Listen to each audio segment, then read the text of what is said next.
یہاں سے لے کے تعدو نل حق الذی علیکم فتسألون الذی لکم. میرا خیال ہے یہ حدیث بھی ہمیں یاد کرنی چاہیے.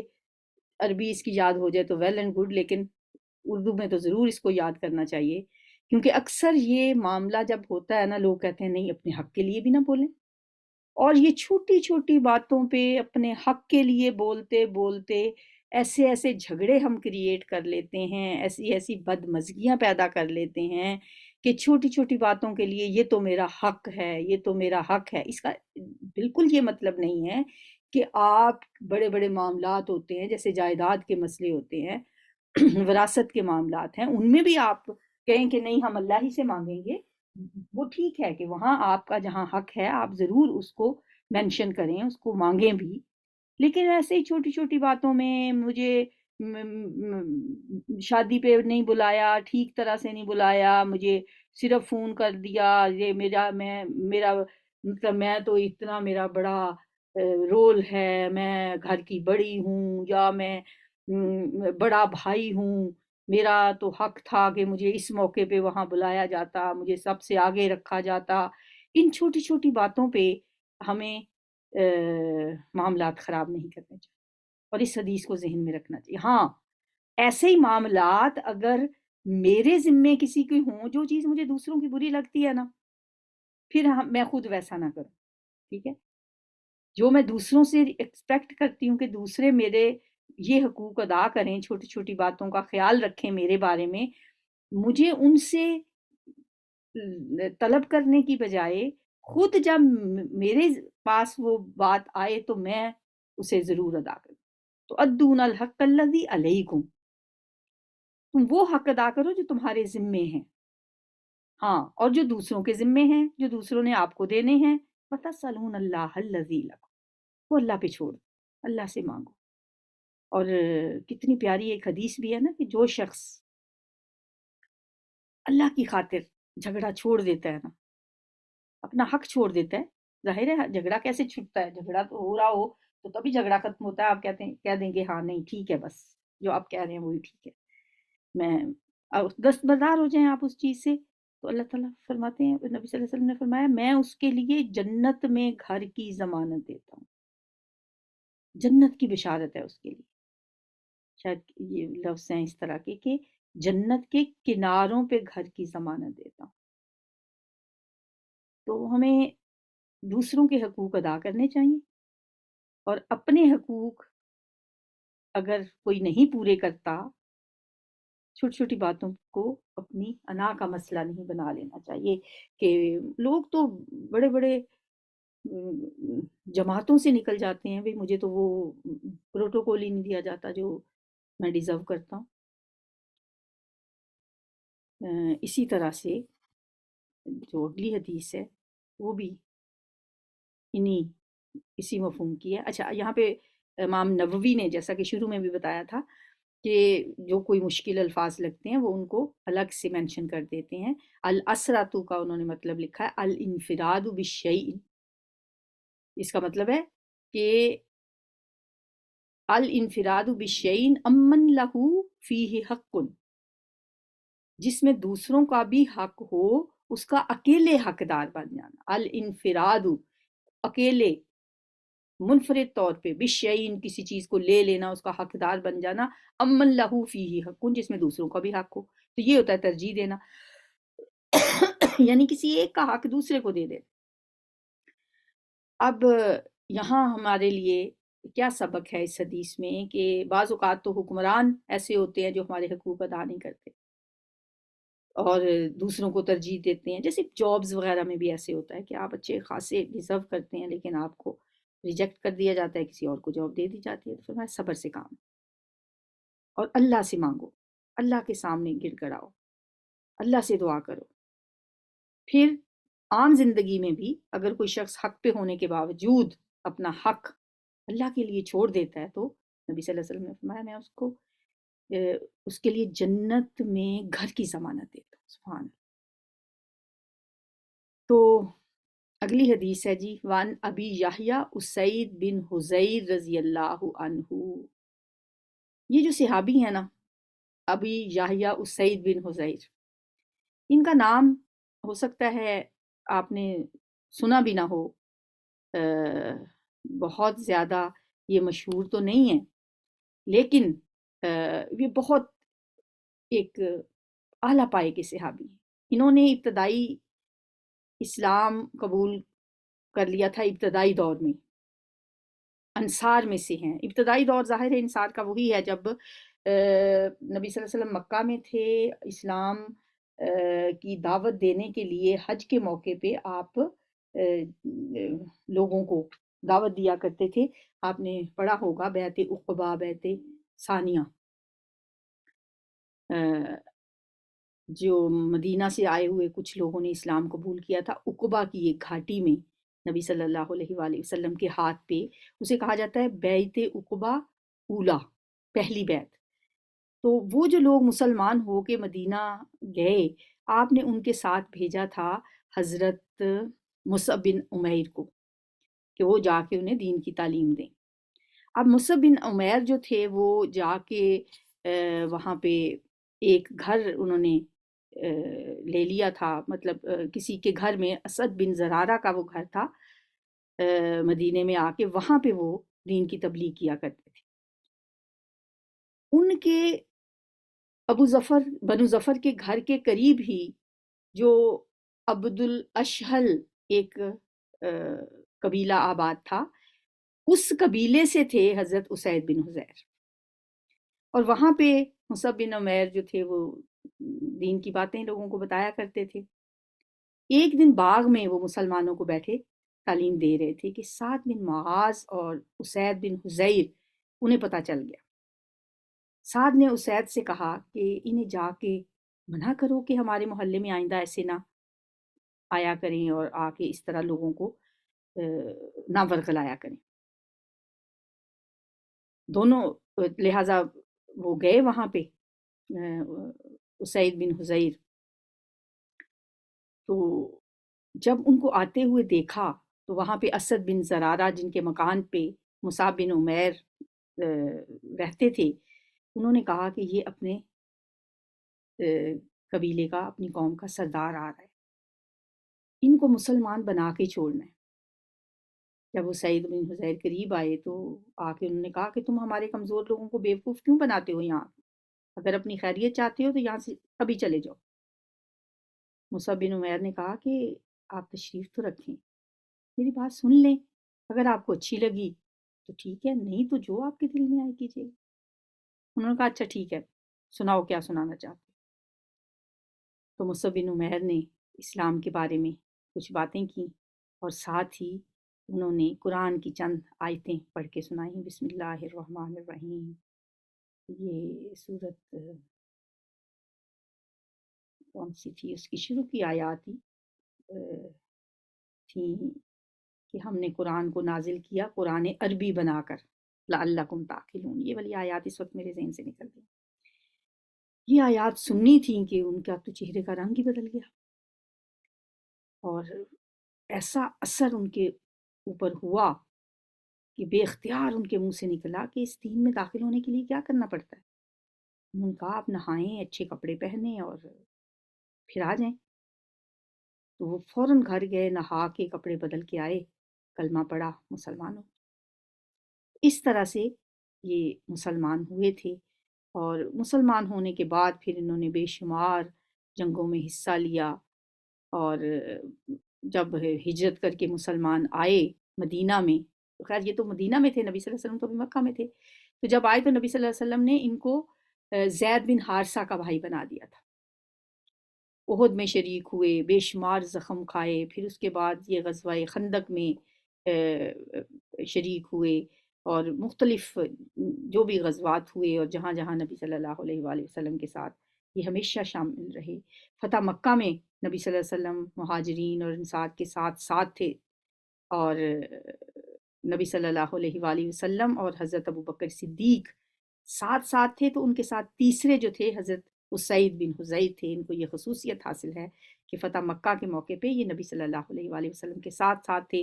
پھر غزوہ حنین میں قبیلہ اوس کا جھنڈا ان کے پاس تھا، کیونکہ یہ قبیلہ اوس سے تھے نا، مدینہ میں 2 قبیلے تھے، اوس و خزرج۔ تو یہ جب اسلام سے پہلے بھی جو جنگیں ہوتی تھیں اوس و خزرج کی، تو اوس کے جو سردار تھے وہ انہی اسید بن حضیر کے والد تھے، اور انہوں نے اسلام سے پہلے کوئی 5 سال پہلے ہجرت سے جو جنگ بیعاص ہوئی تھی تو ان کے والد نے وہ جنگ جیتی تھی خزرج سے۔ تو بہت ہی یہ اعلیٰ پائے کے صحابی ہیں، اور ان کا اپنا فضل و کمال بھی بہت زیادہ ہے کہ نبی صلی اللہ علیہ وآلہ وسلم پر اسلام لانے کے بعد اور بہت خوبصورت یہ تلاوت کیا کرتے تھے، اور اتنی ان کی آواز خوبصورت تھی، اتنا خوبصورت یہ انداز میں قرآن پاک کی تلاوت کرتے تھے کہ ایک مرتبہ رات کو یہ قرآن کی تلاوت کر رہے تھے، پاس ہی گھوڑا بھی بندھا ہوا تھا اور پاس ہی ان کا بچہ بھی سویا ہوا تھا۔ تو جب یہ قرآن کی تلاوت کرتے تو ان کا گھوڑا بدکنا شروع کر دیتا، جب وہ پڑھنا بند کرتے تو گھوڑا بھی رک جاتا، دوبارہ پڑھنا شروع کرتے پھر گھوڑا بدکنا شروع کر دیتا۔ ان کو ڈر ہوا کہ کہیں بچہ پاس لیٹا ہے، کہیں کچل نہ جائے۔ پھر تیسری مرتبہ انہوں نے باہر نکل کے دیکھا تو ان کو ایک سائبان سا نظر آیا جس میں چراغ کی طرح روشنی تھی، کہ رات ختم ہو چکی تھی اس لیے وہ اوپر چڑھتا ہوا نظر آیا۔ صبح نبی صلی اللہ علیہ وسلم سے عرض کیا، یا رسول اللہ آج رات میرے ساتھ ایسا ہوا۔ آپ نے فرمایا یہ فرشتے تھے تمہاری قرات سننے آئے تھے، اگر تم صبح تک پڑھتے رہتے تو لوگ ان کو روز روشن میں دیکھ سکتے تھے۔ یہ ان کا کمالات ہیں بہت زیادہ، اور بہت ہی اعلیٰ پائے کے صحابی ہیں۔ ابو یحییٰ اسید بن حذیر ان کا نام ہے، ابو یحییٰ اسید بن حذیر۔ تو اب حدیث کیا ہے جو یہ بیان کرتے ہیں؟ اسید بن حذیر رضی اللہ عنہ ان رجلا من الانصار قال، کہ بے شک ایک شخص نے انصار میں سے کہا، یا رسول اللہ صلی اللہ علیہ وآلہ وسلم، الا تستعملنی کما استعملت فلانا، آپ مجھے کوئی کام کیوں نہیں دیتے، مجھے کوئی عامل بنا دیں، کوئی جاب دے دیں، کوئی سرکاری عہدہ مجھے بھی دے دیں جس طرح آپ نے فلاں کو دیا ہے۔ الا تستعملنی، کیا نہیں آپ مجھے عامل بناتے یعنی مجھے کوئی جاب نہیں دے دیں گے، آپ مجھے کوئی عہدہ نہیں دے دیں گے، کوئی مجھے کام نہیں دے دیں گے، کما جیسا کہ استعملتا فلانن، جیسا کہ آپ نے عامل بنایا ہے فلاں شخص کو، فلاں کو بھی آپ نے کوئی نہ کوئی کام دیا ہے، مجھے بھی کوئی کام دے دیں۔ تو آپ نے اس کے جواب میں کیا فرمایا؟ فقال، آپ نے فرمایا انکم ستلقون بعدی اثرتن، وہی بات ہے جو پیچھے بھی گزری ہے، بے شک تمہیں سامنا ہوگا، تلقونا تم ملو گے، تمہیں سامنا کرنا پڑے گا، بعدی میرے بعد اثرتن ترجیح دینے والے بات کا، دوسروں کو ترجیح دی جائے گی، جیسے ایک دوسرے پر ترجیح دی جائے گی میرے بعد۔ تو ایسے موقع پہ تم نے کیا کرنا ہے؟ فصبرو، بس تم صبر کرنا، ایسے موقع پہ تم نے کیا کرنا ہے؟ صبر کرنا ہے، میرے بعد ایسے حالات ہو جائیں گے کہ تم لوگوں کو ترجیح دی جائے گی ایک دوسرے پہ، تو تم صبر کرنا، پھر یعنی ترجیح کا عمل ہوگا میرے بعد۔ کیا ہوا ہے؟ فصبرو، تو تم صبر کرنا، حتی تلقونی علی الحوض، یہاں تک کہ تمہاری ملاقات ہوگی مجھ سے حوض پر۔ سبحان اللہ، کیا بات کی آپ نے! بجائے اس کے کہ آپ اسے کہتے کہ ہاں ابھی تو کوئی کام نہیں ہے، ابھی تو کوئی ایسا میرے پاس کوئی سرکاری عہدہ نہیں ہے جس پہ میں تمہیں مقرر کروں، پھر دیکھیں گے بعد میں، جیسے بات ٹالنے والی ہوتی ہے، آپ نے صاف صاف سے بات کی، کیونکہ ایک طرح سے آپ نے ایک پریڈکشن کر دی ہے کہ اے انصار کے لوگوں، ابھی تو نہیں ہے تمہارے لیے میرے پاس کوئی مطلب ایسا عہدہ بھی نہیں ہے کہ عہدے کیا ہوتے تھے، جو علاقے فتح ہوتے تھے ان میں گورنر بنا دیا جاتا تھا، تو زیادہ تر لوگ وہی گورنر بنائے جاتے تھے جو مہاجرین میں سے ہوتے تھے، قریش میں سے ہوتے تھے۔ اور اب یہ انصاری شخص تھے، انہوں نے نبی صلی اللہ علیہ وآلہ وسلم سے جا کے کہا کہ جس طرح آپ نے فلاں کو بنایا مجھے بھی کوئی سرکاری عہدہ دے دیں۔ تو آپ نے جواب میں کیا کہا؟ یہ میرے بعد بھی تمہارے اوپر دوسروں کو ترجیح دی جائے گی، انکم ستلقون بعدی اثرتن، بے شک تم دیکھو گے، کیونکہ نبی صلی اللہ علیہ وسلم کے زمانے میں تو خیر اتنا بھی نہ زیادہ فتوحات ہوئی تھی، نہ اتنے علاقے تھے کہ جہاں پہ لوگوں کو اتنے عامل بنایا جاتا، لیکن بعد میں جو کچھ ہونے والا تھا ایک طرح سے آپ نے پہلے سے اس کی پیشین گوئی کر دی. ایک معجزہ ہے کہ بعد میں بالکل ویسا ہی ہوا جیسا آپ نے کہا تھا. آپ نے فرمایا انکم ستلقون بعدی اثرتن، بے شک تم میرے بعد اس صورتحال سے ملو گے کہ دوسروں کو ترجیح دی جائے گی. اثرتن کا مطلب جیسے پیچھے میں نے آپ کو بتایا ترجیح دینا ہوتا ہے. جب ایسا دیکھو کہ کوئی شخص، اب ظاہر نبی صلی اللہ علیہ وسلم کے زمانے میں تو ایسا نہیں ہو سکتا تھا کہ کوئی شخص زیادہ اہل ہو، اس اہل شخص کو چھوڑ کے کسی نااہل شخص کو عہدہ دے دیا جائے، لیکن آپ کے بعد ایسا ہوا بھی. تو آپ نے فرمایا ایسے موقع پہ کیا کرنا؟ فصبروا، صبر کرنا، حتی تلقونی علی الحوض، میرے پاس حوض پہ آ کے ملو گے. دیکھتے اس وقت تک صبر کرنا یہاں تک کہ مجھے قیامت والے دن حوض پر ملو. جھگڑے نہ کرنا ایسے موقع پہ، لڑائیوں میں نہ پڑنا، صبر کرنا. حتی تلقونی علی الحوض، میرے پاس ہی آنا ہے نا، حوض پہ ملنا مجھ سے. متفق علیہ، یہ حدیث متفق ہے. اور اس میں جو لفظ اسید ہے نا، اس کا تلفظ امام نووی نے واضح کیا ہے. دیکھیں یہ جو صحابی تھے نا، وہ والے لوگ خاص طور پہ جنہوں نے احادیث روایت کی، جو محدثین تھے، احادیث بیان کرنے والے جو تھے، ان کے تو نام، ان کی شخصیتیں، ان کی بائیوگرافی بہت احتیاط کے ساتھ ریکارڈ کی جاتی تھی. تقریباً 2 لاکھ لوگوں کے حالات زندگی ہمارے پاس موجود ہیں، اور انہیں اسماء الرجال کا علم کہا جاتا ہے، کیونکہ جس شخص نے حدیث بیان کرنی ہے پھر اس کی تو ایک ایک چیز کے بارے میں چھان پھٹک کی جاتی تھی. اس کا کردار کیسا ہے، اس کا دین کیسا ہے. اس کے اندر اس کے سائڈوں پہ بھی سراغ کرو، جائے وہ اس کے نا پلیز آپ ذرا بولے نہیں، وہ گھی کا بار میں بولے ایلو ویرا. اپنی مائک بند کر لیں پلیز.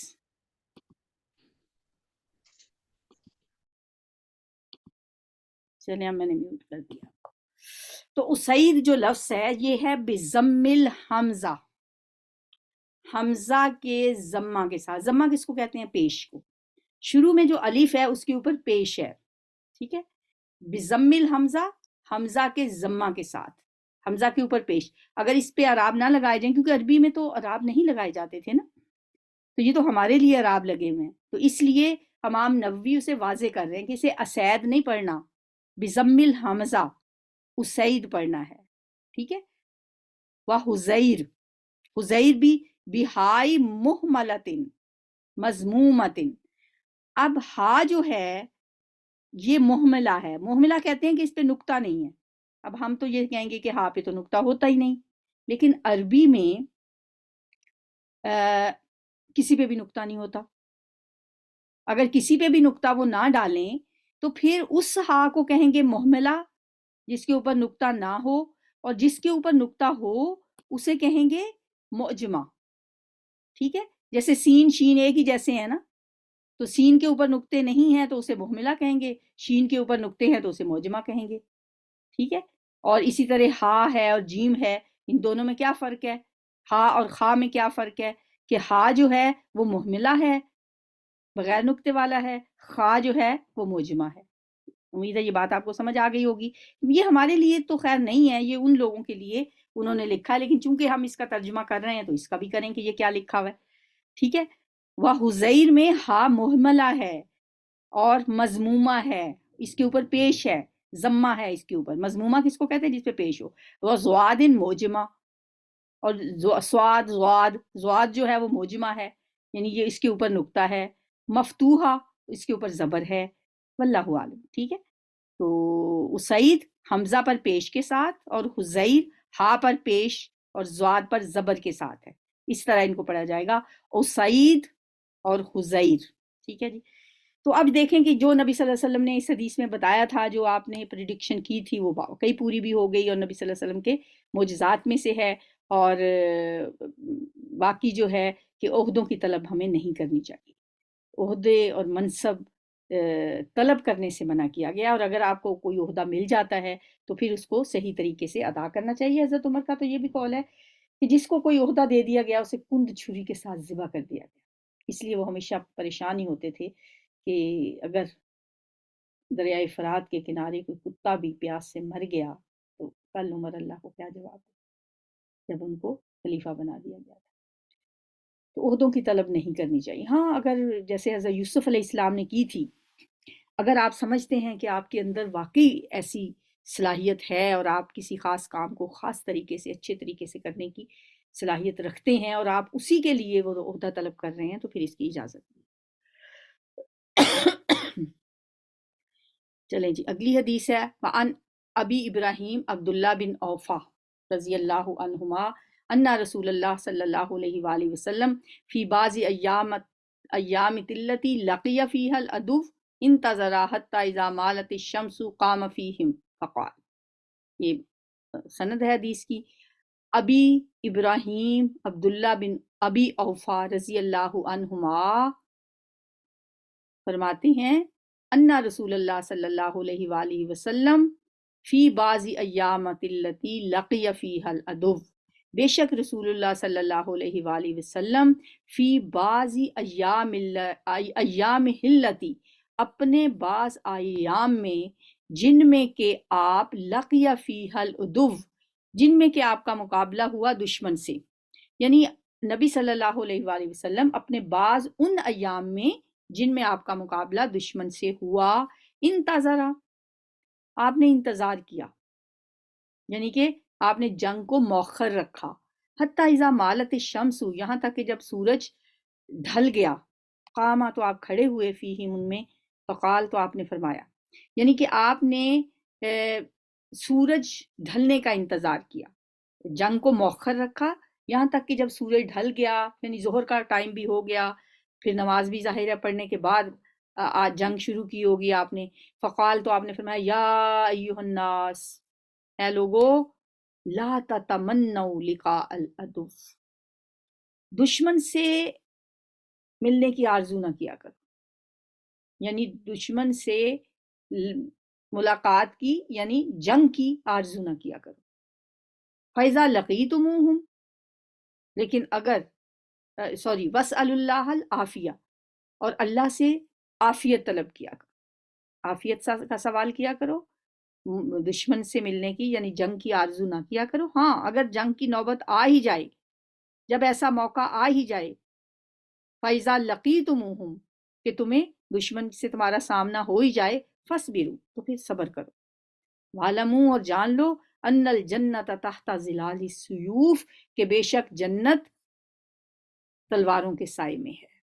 جہاد کی اہمیت بھی واضح کر دی اور یہ بھی بتا دیا کہ جنگ کی خام خواہ تمنا نہیں کرنی چاہیے کہ کوئی انسان یہ دعا کرتا رہے کہ جنگ ہو پھر مجھے جہاد کرنا پڑے پھر مجھے شہادت ملے۔ شہادت کی دعا آپ کر سکتے ہیں کہ اللہ کوئی ایسے کسی بھی طریقے سے آپ کو شہادت کا رتبہ عطا فرما سکتے ہیں، لیکن جنگ کی تمنا نہیں کرنی چاہیے۔ اگر جنگ ہو جائے تو پھر صبر کرو، پھر ڈٹ جاؤ، پھر ثابت قدمی سے لڑو اور جان لو کہ ان الجنت تحت ظلال السیوف کہ بے شک جنت تو تلواروں کے سائے تلے۔ ثم قال النبی صلی اللہ علیہ وسلم پھر آپ نے فرمایا یعنی آپ نے پھر دعا کی جنگ شروع ہونے سے پہلے، اللہم منزل الکتاب اے اللہ کتاب کے اتارنے والے، ومجری السحاب اور بادلوں کو جاری کرنے والے، بادلوں کو چلانے والے، وحازم الاحزاب اور لشکروں کو شکست دینے والے، اہزمہم انہیں شکست دے دے، وانصرنا علیہم اور ہمیں ان کے مقابلے میں مدد عطا فرما۔ یہی دعا ہے جو آج کل ہم اہل غزہ کے لیے کی طرف سے بھی مانگتے ہیں۔ یہ متفق علیہ حدیث ہے کہ نبی صلی اللہ علیہ وآلہ وسلم نے ایک جنگ کے موقع پہ یہ دعا مانگی تھی۔ تو سمجھ آ گئی آپ کو اس حدیث کی، اور اس کے بعد ہمارا جو ہے وہ باب الصدق شروع ہوتا ہے، سچائی کا باب ہے، چوتھا باب ہے۔ 3 باب الحمدللہ ہمارے مکمل ہو چکے ہیں۔ اس میں سے جو ہم نے احادیث لکھی ہوئی ہیں ان میں سے ایک یہ بھی حدیث ہم اس میں ایڈ کریں گے، یہ دعا والی بھی دعا بھی ایڈ کریں گے، اور یہ بھی ان الجنت تحت ظلال السیوف کہ بے شک جنت تلواروں کے سائے میں ہے، اور یہ دعا بھی اللہم منزل الکتاب ومجری السحاب وحازم الاحزاب اہزمہم وانصرنا علیہم، یہ بھی ہم اس میں ایڈ کریں گے۔